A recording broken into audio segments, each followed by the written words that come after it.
Good morning, my name is Mieka Harris and I am the Education Manager for the Citi Money Gallery at the British Museum. I will be presenting on Creating an Appreciation of Money, Contextualised Financial Education through Monetary Collections. The Citi Money Gallery is a permanent display found at the top of the South Stairs in the British Museum. The layout is broadly chronological, starting with the beginnings of money and moving up to the present day. Both sides of the gallery adopt a thematic approach within the cases, with the left side of the gallery focusing on the role of money with authorities and the right side with individuals. The cases in the centre of the gallery explore the making, storing and hoarding of money. The gallery's coverage is global, making it a valuable educational resource. However, as a numismatic collection, it faces very real challenges of turning it into a usable educational resource. A number of the objects are very small, they are all behind glass, and there are a limited number of opportunities for interactive facilities. By using the pilot phase of the Citi Money Gallery education programme as a case study, methodology and approaches will be considered that offer solutions to overcome these challenges. The school's element of the programme will primarily focus on key stages 3 to 5, which are 11 to 18-year-old students. Offering schools the opportunity to be involved in various stages of the programme development should act as a catalyst to address their engagement with the gallery, the aim being one secondary school group visiting every 2 weeks. Achieving economic well-being and improving financial capability is firmly set within current social policy agendas, including the government's Green Paper, Every Child Matters. The market is saturated with personal finance education schemes, which are generic in their approach. Yet many schools fail to successfully participate in any elements of delivering enterprise education. If the potential of external resources and alternative learning spaces, such as museums and galleries, is to be realised, then schools need to be supported in how they look outside the four walls of their classrooms.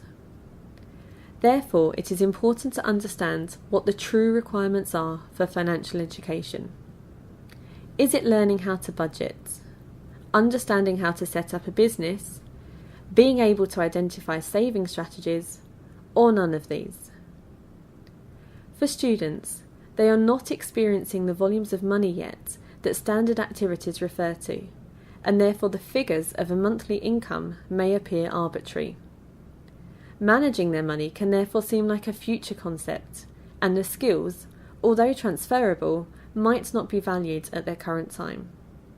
It is important, however, that they are still exposed to these skills to ensure they have an awareness of them. One thing that has been identified is that it is not only the financial skills that need to be developed in students, but also their understanding of the impacts to their decisions, if you like the trade-offs to their spending habits. We all agree that financial education is important, but we need to understand why existing materials are not being used.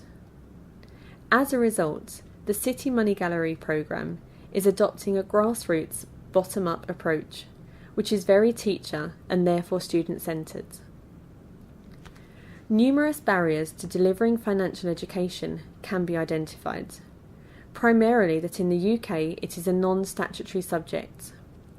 Therefore, the Citi Money Gallery education programme will adopt a bespoke approach, aligning the content with elements of the National Curriculum for Mathematics and the Programme of Study for Business Studies and Economics.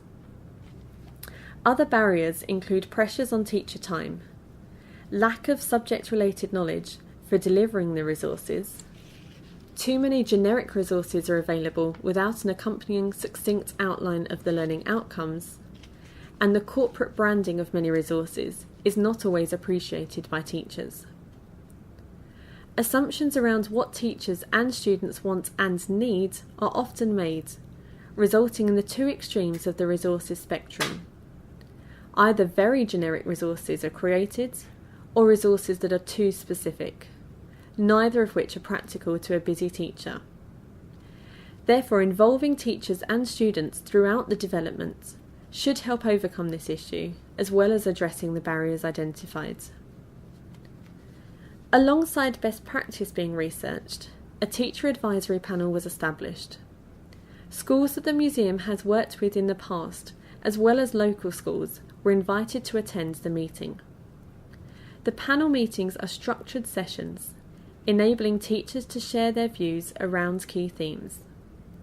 There is also an open discussion in which the teachers raise their own thoughts or concerns, which then feed into the structured section of the next session. Teachers have responded very positively to being involved in this process, appreciating that their knowledge and experience is being utilised for the benefit of a wider audience. Through this, it has become evident that schools are looking for opportunities for students to develop their key skills as well as their content knowledge. The processes involved in these skills includes the ability to reflect, justify, monitor, communicate, and evaluate, all of which can be directly attributed to financial education scenarios. Continuing with the grassroots theme, the evaluation process has been built up around teachers and students. Their responses will directly shape the resources created to support the programme, and their input will be acknowledged, accrediting the time they are involving with this process. Monetary museums and museums with access to a monetary collection are perfectly placed to provide a programme that will facilitate an appreciation of money. They have the unique opportunity to deliver financial education in a historical context, emphasising the development of money in society, various cultural relationships with money, and the role money has played in the creation and destruction of entities. The new Citi Money Gallery highlights that what appear to be current themes surrounding money, such as recessions, single currencies and bank accounts, have actually been experienced and evaluated over the last 4,000 years. Contextualised understanding is therefore paramount in developing an appreciation of money and the social impacts it can have, rather than simply gaining an isolated knowledge on the functions of money. Enabling students to experience money in such a broad context will directly contribute to a deeper appreciation of it. This will then enable the outcomes of contextualised financial education sessions to be transferred to everyday interactions with money, creating a more robust and memorable learning experience.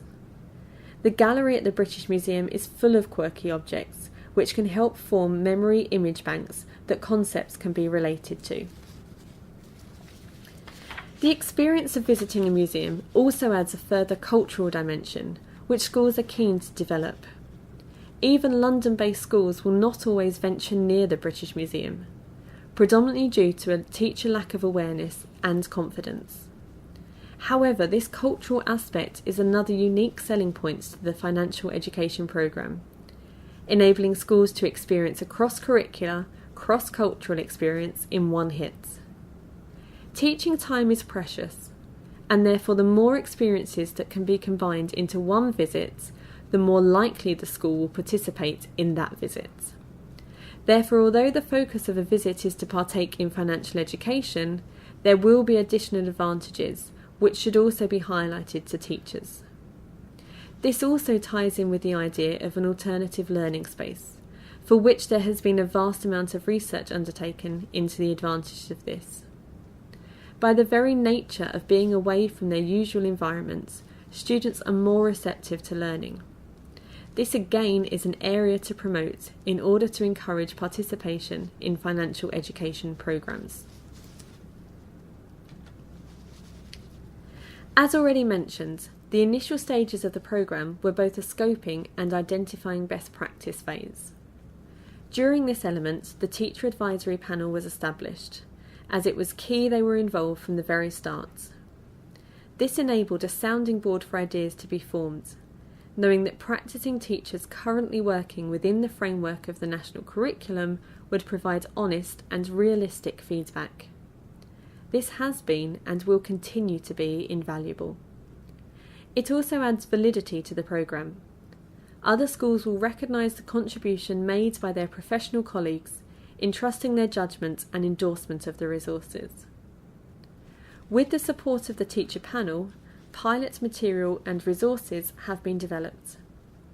The strong relationship established with the schools through this panel has enabled the pilot material to be tested during outreach sessions based in these schools.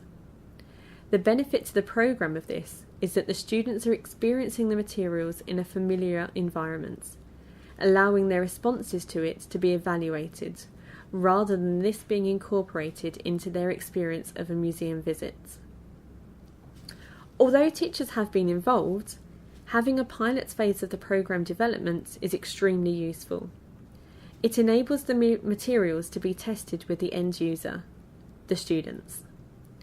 Working with small groups using targeted material makes it easier to appreciate their responses, which will often take the form of non-verbal communication or informal conversations with their peers.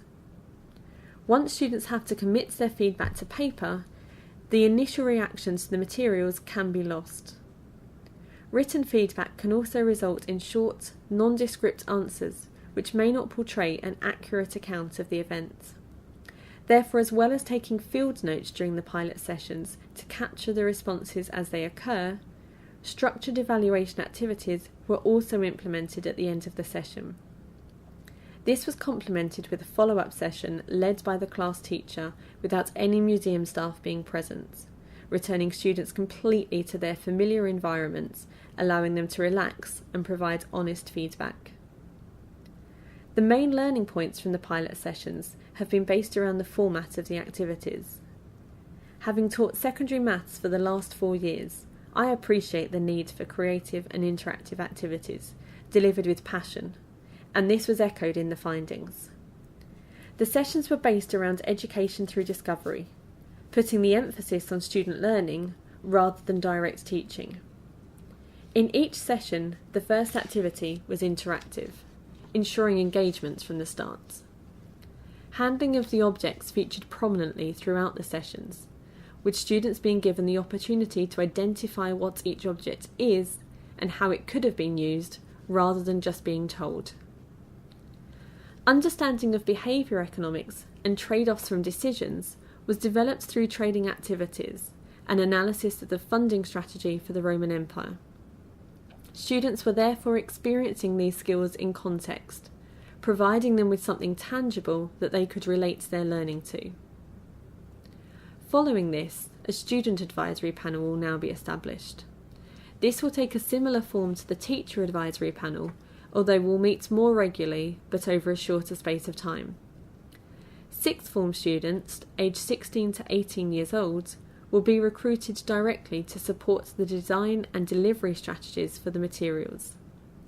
Alongside this, students will experience various workings of the museum, including some career guidance, and partake in some key skills development activities in preparation for their post-compulsory education careers, whether that be university or employment.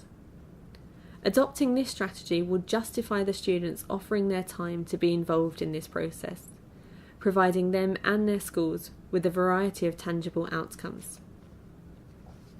Community initiatives to date have been more responsive than proactive, working with Citi Foundation grant partners and other institutions who have contacted the museum directly. This has enabled a community need to be identified, in which the programme can be shaped around. Various activities have taken place and been evaluated, with the object handling session featuring as a very prominent feature in all the feedback. This correlates with the school's evaluations, providing a sense of experience and contextualised learning. Although it is students who will partake in the programme, buy-in is needed from the teachers. It is therefore important that teachers are aware of the programme and the benefits of it. One way of tackling this is to work with teacher training institutions, providing access to hundreds of teachers in one session. Modern teaching styles are creative and dynamic, and sessions should be inspiring to trainee teachers. They are keen to explore various ways of delivering the curriculum contents and therefore before they are in a full-time teaching post, is the perfect opportunity to sow the seed of using the Citi Money Gallery as an alternative learning space. On completion of their course, they will go and teach in potentially 100 different schools, spreading the network of teachers that are aware of the education programme. A number of institutions and universities offer a form of learning outside the classroom module and are keen to offer an enhancement project for students on location. Within this first year, 3 universities are undertaking this at the British Museum. The final programme will include a variety of activities addressing different learning styles and needs. For the on-site school sessions, there will be a fixed number of options that schools can choose from, providing a happy interim between the programme being too generic and being responsive, which could result in an individual activity continually being created that has no legacy. The morning session will be the same for every school, based around financial capability. The afternoon sessions can be picked from a list, looking at financial education in the context of a subject. For example, if history is chosen, then the session will be based on rationing. If art, then it would consider coin and banknotes designs. Geography would look at the financial impact of natural disasters, and so on for a variety of other subjects. Alongside these sessions will be study days, allowing an area to be considered in detail, taking a lecture or conference format. Unfacilitated resources will also exist, where teachers use the gallery themselves without a member of museum staff being present. And outreach work to schools and community groups will continue. The combination of these differing components should help ensure the programme is successful. Schools need to be encouraged to look outside their immediate learning environment to identify opportunities that facilitate and develop knowledge. Numerous initiatives will be undertaken alongside the programme, such as supporting existing schools competition and organising a financial education conference. These will raise the profile of the Citi Money Gallery and develop teachers' confidence in using the programme. The involvement of teachers in the programme will be highlighted to all schools, providing reassurance and validity for investing time in a visit to the Citi Money Gallery. There will be both on-site and off-site resources, providing support before and after the visit, again making it easier to justify the time spent in the gallery. The role of initial teacher training institutions has been discussed, but there is also a market for the development of existing teachers, providing practising teachers with access to the gallery and museum combined with an opportunity to improve their skill sets. Regardless of the activity, the outcome is the same: to help develop a student who is a critical consumer, conscious of their spending, and aware of their decisions.